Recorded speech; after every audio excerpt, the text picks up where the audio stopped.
Hello, everyone. My name is Nina Lava, and I'm basically just going to be talking today about social media and the internet and the evolution of technology and the internet in my life.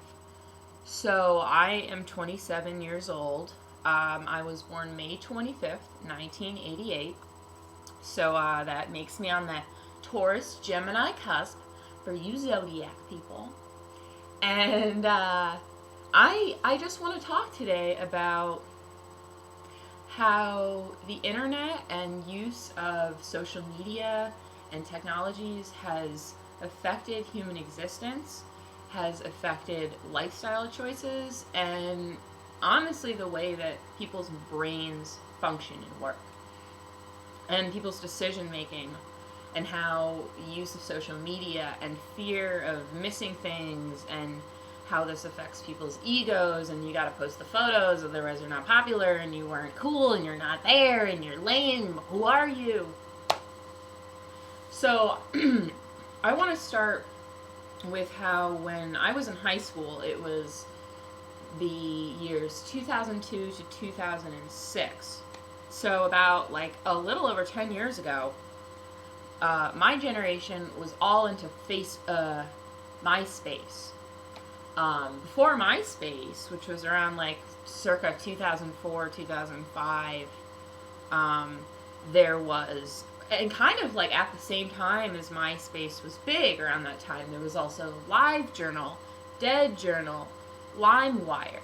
LimeWire was a program that you could download music illegally on. It came after Napster. Napster, you eventually had to pay money, so people lost interest. And then LimeWire, you could download one song. Like, hey, I want to download TLC. Like, I got to download one song, which then takes half an hour. And the little Lime, there was this Lime logo, and it would spin around. So there's LimeWire. The next big thing after that was like, you could download an entire album for free. Before that, I remember CD burners. I remember when CD burners were outside of computers, and then when the iMacs created like how you could have CD burners inside of the computer. I remember that. I'm only 27. I'm not even 30. This is a lot of evolving over just my short lifespan. Let's keep that in mind.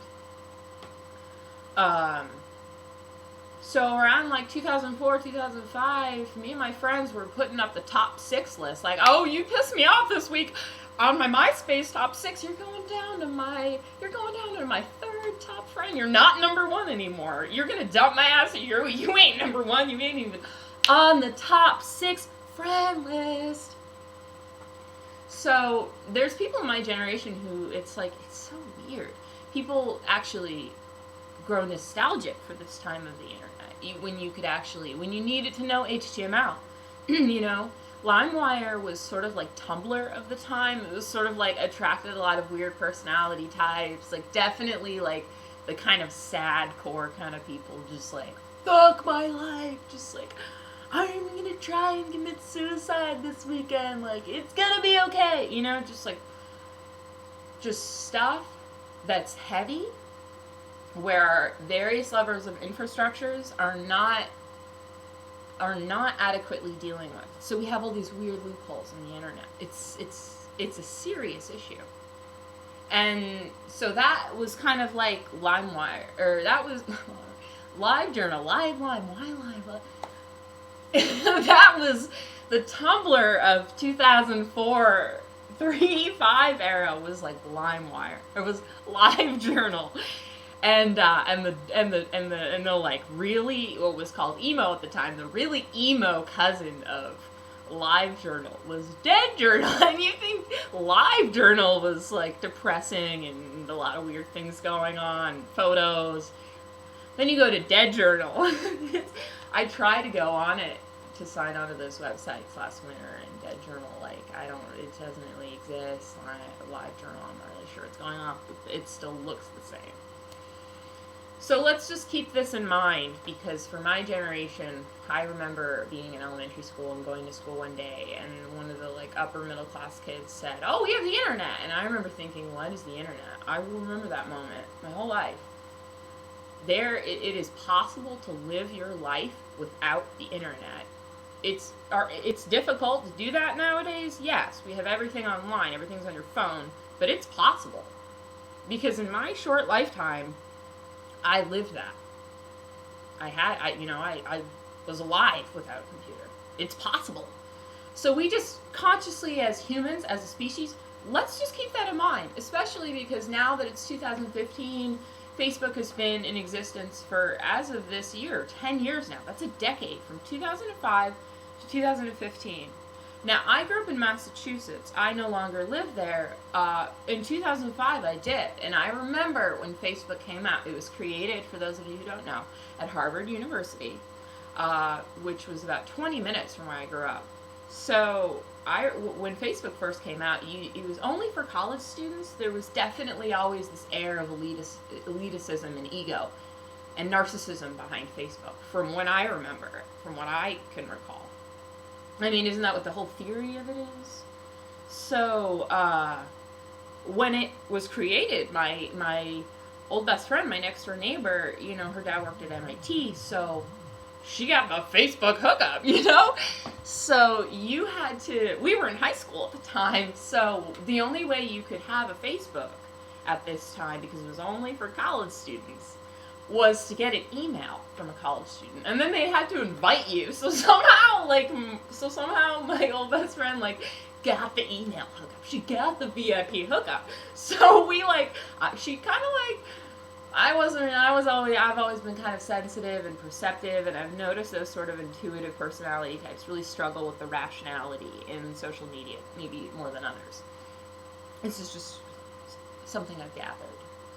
And so, I just kind of got a little pressured into the corner of making Facebook. This was 2005.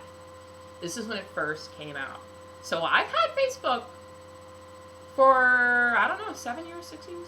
I have gone through various phases in my life where I've deactivated Facebook from late 2007, early 2008 to 2009. I didn't have it at all. I remember when I reactivated it, I came back and it all seemed so alien, it really felt like a drug. I came back and it all seemed so weird.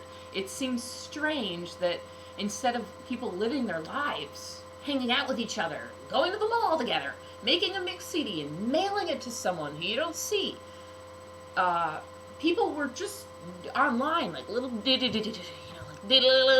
got something, take a new photo, I'm at the mall, I need this, I'm on the internet.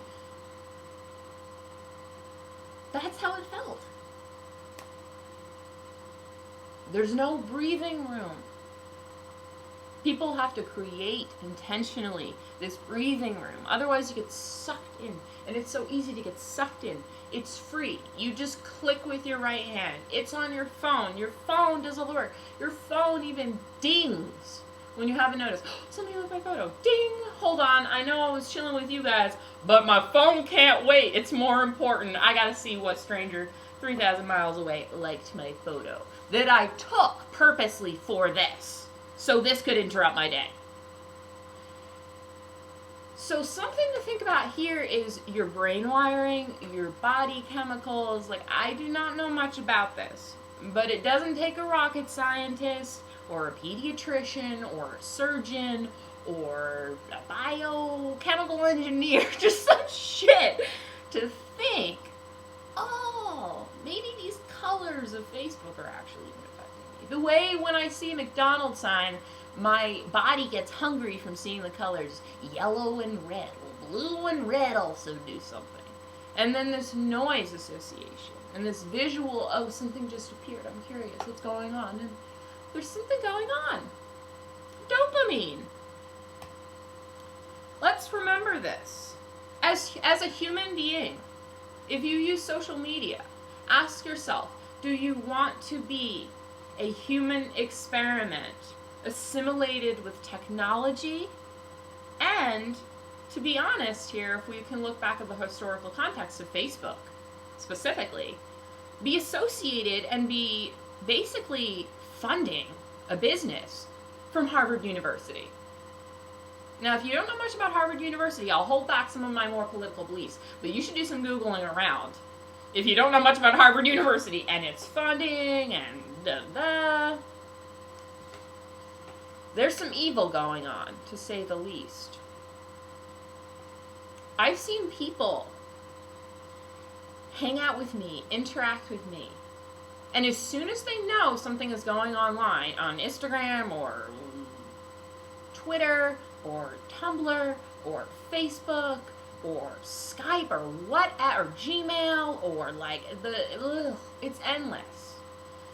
As soon as someone knows there's something going on there, it's like your human face-to-face interactions are of less value, and suddenly what's of more importance is this screen that's in front of you in your palm. It doesn't make any sense, but when you're hooked into that world, the same way when you're hooked into a drug that you can't give up, that is your rationality. Yes, this is what I want to do. I want to be on my phone. I got to take it out. I got to make sure that all my friends are tagged so I don't look like this lame-o loser who has no friends and no life. So what we're doing when we philosophically break this down is we're isolating, we're living off fear, which is a war tactic, and we're distracting ourselves. Another tactic. Well, why might this be? Maybe humans would actually be able to improve the state and condition of our world if we weren't all distracted and hooked into these technologies, which also historically date back to being created by the military, if you buy that one, if you believe that it was created by the military. So we need to think about these consciously. We have an incredibly young generation with full potential. Okay, economically in the United States, 2 thumbs down. But you know what? If we're all hooked into our cell phones, more concerned about whether we use the filter on our fucking phone to Instagram the photo and take 1 million. And why are you taking the photo? You're not taking the photo because you're a photographer. You're not taking the photo because you genuinely want to remember this moment. You want to take the photo because you want attention. You want to take the photo because you're in this loop. You're in this spiral of social media.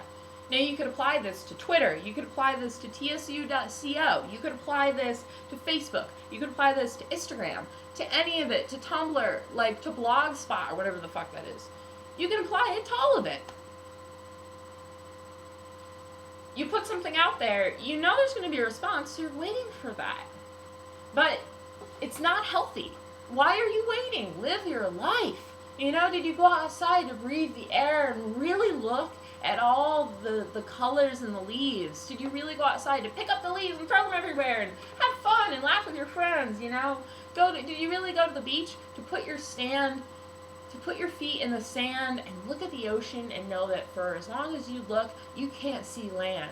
Did you go there to do that? Because I really, really hope that as humans and as young people who are vulnerable and still growing and changing and becoming a different person every day, because that's what you do when you're young. You try things. You try on different roles. You wear different clothes. You go through phases. You cut your hair different ways. You hang out with certain people and then you drop them and you go on to some other people. Like, you make mistakes. You start school. You leave school. You consider. You do nothing. You work a job. You don't work a job. This is life. This is growing. You know, but do you want to do that? Or do you want to pretend you're doing that while also assimilating this into what you're doing? Okay, yeah, this is an old flip phone. That's what I use as my phone. Intentional. Because what I see is people going to the beach so they can get a photo for Instagram or a photo for the internet.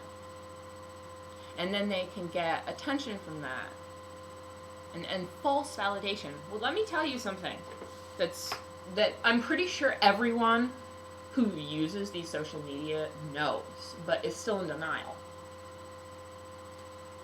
It's not real life. Your Facebook account, your Twitter, your Tumblr, all your Instagram, all your social media sites, it's not real life. Anyone who comments on your photo, that's not real life. That's just someone on their computer or phone looking and lurking on your life that you willingly put out there. You willingly violated privacy to do this. That's not real life. That's someone just responding to that. That's all it is. You're not hanging out with the person unless they're responding to you right next to you. And even if they're doing that and you're right next to each other, that's even weirder. I hate to break it to you. And I've seen it. So we need to think about how humans really kind of have lost this sense of integrity and self-control. And we've chosen, a lot of us, including myself, even right now, we've chosen the route of a screen over human interaction.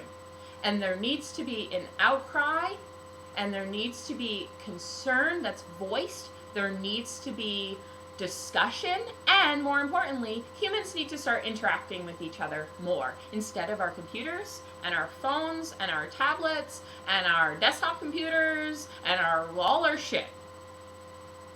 Because this is neurological. We're talking about how technology and metals and plastics and all these combinations of things that makes up a computer or cell phone actually is affecting people's mental health and well-being and integrity and peace.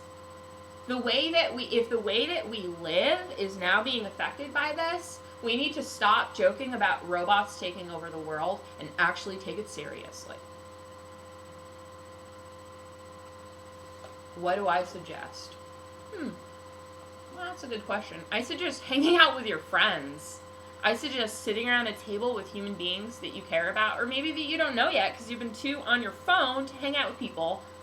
I suggest that people hang out with each other and sit around and accept our anxieties and accept the people who are more narcissistic and start embracing each other more and start realizing human beings care more about, like, tigers in zoos than for each other. There's not enough equality within the human population on Earth, and we need to foster that.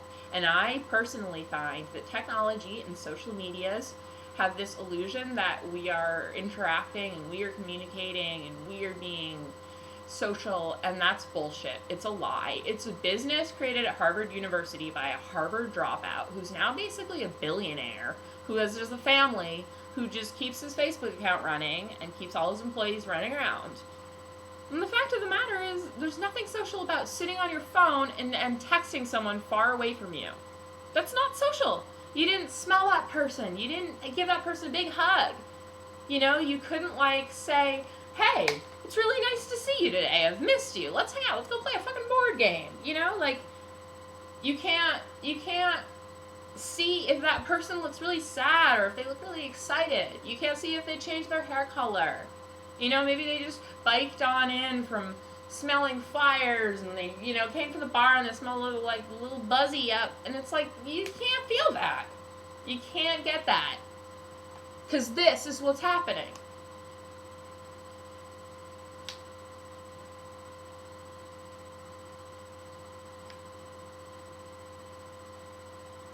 Okay? How many of you want to sit here watching me do that? Tell you. Dude, nobody. And the people who do, clearly y'all are so assimilated with technologies that it's almost a little hopeless. My dad informed me of a new term the other day. It's called, what is it called? Digital natives. I believe this is the term, digital natives. People who literally have been born in time when there's been internet, and that's all they've known. Like the kids who are 3 years old playing with iPads. The children who are 3 years old playing with iPads. The children who are 3 years old playing with iPods. The children who are 3 years old whose parents make them a Facebook account. Okay, when I was 14 years old, there was something called AIM. America Online. You go on AIM, instant chat. It's like inboxing with someone on Facebook. That's what it was, for those of you who don't know. It was awesome, and it still exists. I had an AIM account in winter. Like, you can still go on AIM and chat with people. This was way back in the day, like before 2002. This was like 1999, 2000s. So this was when internet took like 15 minutes to sign online. And AIM, we had chat rooms, so it was like all this big experiment when you think about this. People would sign into chat rooms, and you know, me and my old best friend, who were like 13 at the time, of course, you know, this is a time in the internet when it was so creepy to tell some stranger on the internet your age and your real location and who you are. So there was something called ASL, age, sex, location. And we would lie about it, you know? We'd say that we were 20 living in Florida and that we were male or female, whatever, you know? And so this is just something to hold on to, because this is something that I feel humans on the internet have really lost touch with, that we need to think about again.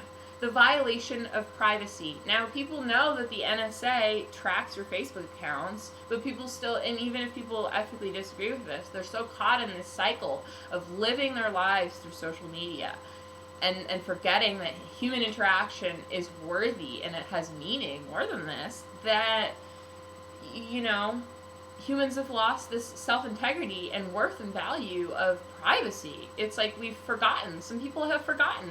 And it's not that hard to get back.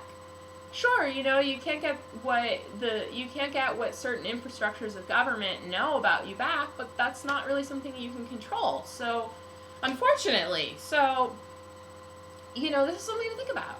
You know, I remember being 13 and me and my best friend would think, well, it would be really creepy if we told people we were 13 on the internet, because what the fuck are we doing on the internet at 13 trying to, like, contact all these weirdos? So let's apply that to Facebook. Let's apply that to Instagram. Let's apply that to all of it. And let's apply it so broadly that everything we're doing on these social media sites seems odd, seems unethical, seems a little fishy.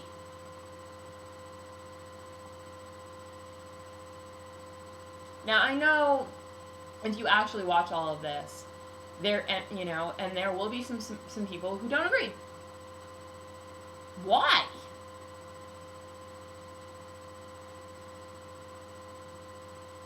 Humans need to go back, step back, and realize that we are enough.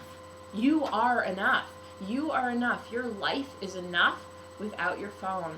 Your life is enough without tagging the photo of your friend. Your life and you as an individual and your self-worth and integrity as a human being, your right to privacy as a human is more important than tagging a photo with a bunch of your random friends that anyone can capture at any moment. Your sanity and well-being and stability as a human being is more important than checking your text messages. Your human being, you as a human being, your family, whatever that may be, whether it may be blood relatives or people you meet or something that you have an idea about, is of more worth and has more authenticity and significance than checking your Facebook account or having an Instagram account. There is absolutely no photo, no comment, no like, no reshare. There is no random description of rant you're having about a reaction in real life that you want to have on the internet that can ever come near to the importance that you as a human being are and have, and to all the other human beings on this planet. None of that can ever be as important as you as a human. Okay? You're alive. Your heart is beating. You have eyes. Okay? You have a mouth. You have ears. You have hair. Maybe you don't have hair. Okay? You got toes on your feet. You have fingers on your hand. If you don't wear enough deodorant, you'll stink. Okay? You are a human. Go find other humans. Go talk to other humans. Go talk to a cat. Go talk to a dog. Go look at a mouse in the middle of the woods and watch it run away. And just have that be enough. Let that be enough. Because, my friend, you can put all the fucking photos you want up. You are going to feel empty. You will not be fulfilled. There's no one giving you a hug, letting your oxytocin pump throughout your body. That your computer can't do that. It can't. You can't. Your computer can't kiss you. You can't feel love. That rush, that blood flowing through your body. You can't feel that from your computer or your account, or your likes, or your shit. Okay? Let's think about this, people. Let's return to the soul and the essence of the human nature and the human spirit. Let's care about each other. Let's get off the fucking internet. Let's deactivate. Everyone deactivate. Deactivate. If you deactivate, you're taking your power back. You're taking money away from some stupid company.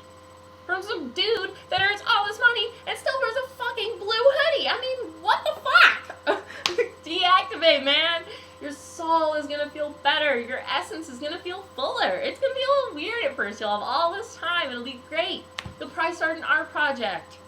You'll probably think, oh, I'm bored as fuck. What was I doing? What am I gonna do? Maybe I should go talk to somebody. Maybe I should go date someone. Like, maybe I should go do something cool. Maybe I should do a puzzle on my dining room table. Let's host a dinner party. Alright? Let me leave you on a positive note. If you watch this, you're completely awesome. Hands up to you. High five. Air high five. Internet high five. I know I'm still on YouTube. But there's gotta be a way somehow that I can get what I feel that has been for a long time out there. So thank you. Thank you for watching. And thank you for thinking about this. Remember, you are of worth, and that is enough. Your life, it's enough. You don't have to update it. You don't have to tag it. Much light to you. Everyone, peace.